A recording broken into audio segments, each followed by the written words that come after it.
নমস্কাৰ ঘোষণা কৰা হল 2024 লোকসভা নিৰ্বাচনৰ ফলাফল আৰু এইবাৰ কেন্দ্ৰত চৰকাৰ গঠন কৰিবলৈ আগবাঢ়িছে কংগ্ৰেছ দলে ইতিমধ্যে কংগ্ৰেছ দলে চৰকাৰ গঠন কৰিবলৈ তৎপৰতা আৰম্ভ কৰিছে এইবাৰ লোকসভা নিৰ্বাচনত যেহেতুকে কোনো এটা ৰাজনৈতিক দলে একক সংখ্যাগৰিষ্ঠতা লাভ কৰা নাই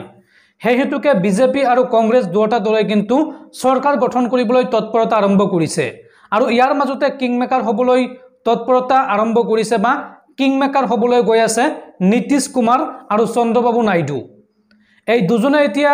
ৰাজনৈতিক ভৱিষ্যত ঠিক কৰিব দেখত কাৰ চৰকাৰ গঠন হয় এই দুগৰাকী নেতা এতিয়া ঠিক কৰিব এই সন্দৰ্ভত সবিশেষ তথ্য লৈ আহিছো আপোনালোকৰ মাজলৈ কেন্দ্ৰত চৰকাৰ গঠনৰ বাবে কূটকৌশল ৰচনা কংগ্ৰেছৰ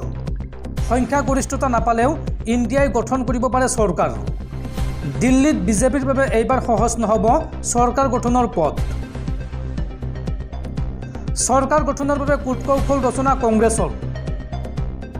সংখ্যাগৰিষ্ঠতা নাপালেও ইণ্ডিয়াই গঠন কৰিব পাৰে চৰকাৰ কিংমেকাৰ হোৱাৰ তৎপৰতা নীতিশ কুমাৰ আৰু চন্দ্ৰবাবু নাইডুৰ দিল্লীত বিজেপিৰ বাবে এইবাৰ সহজ নহব চৰকাৰ গঠনৰ পথ শেষ মুহূৰ্তত বিজেপিৰ সংগ এৰিব নেকি জেডিইউ আৰু টিডিপিয়ে একক সংখ্যাগৰিষ্ঠতা লাভ নকৰা বিজেপিত এতিয়া ঘোৰ আশংকা মুঠ 240খন আসনহে এইবাৰ লাভ কৰিবলৈ সক্ষম হৈছে বিজেপি দলে 2014 আৰু 2019ৰ তুলনাত এইবাৰ আসনৰ সংখ্যা হ্ৰাস পাইছে বিজেপিৰ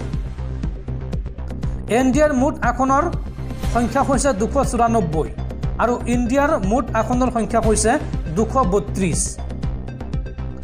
এনডিএৰ 294খন আসনৰ ভিতৰত নীতিশ কুমাৰৰ জেডিইউৰ আসন 12খন আৰু এনডিএৰ মিত্ৰদল টিডিপিয়ে লাভ কৰিছে 16খন আসন নীতিশ আৰু চন্দ্ৰবাবু নাইডুক প্ৰলোভন দিয়াৰ তৎপৰতা ইণ্ডিয়াৰ আৰজেডি এনচিপি হাৰত পাৰৰ ভাষ্যই এই সন্দৰ্ভত সৃষ্টি কৰিছে সন্দেহৰ বাতাবৰণ নীতিশ কুমাৰ আৰু চন্দ্ৰবাবু নাইডুৱে লুটিবাগৰ মৰা মানেই বিপদত পৰিব বিজেপি অৰ্থাৎ নীতিশ কুমাৰ আৰু চন্দ্ৰবাবু নাইডুৰ দল ক্ৰমে জেডিইউ আৰু টিডিপিয়ে যদি বিজেপিৰ পৰা আহি ইণ্ডিয়া মহাজোঁটত যোগদান কৰে তেন্তে কিন্তু কেন্দ্ৰত কংগ্ৰেছ চৰকাৰ হোৱাটো নিশ্চিত সেয়েহে এইবাৰ বিজেপিৰ বাবে সহজ নহব দিল্লীত চৰকাৰ গঠন কৰাটো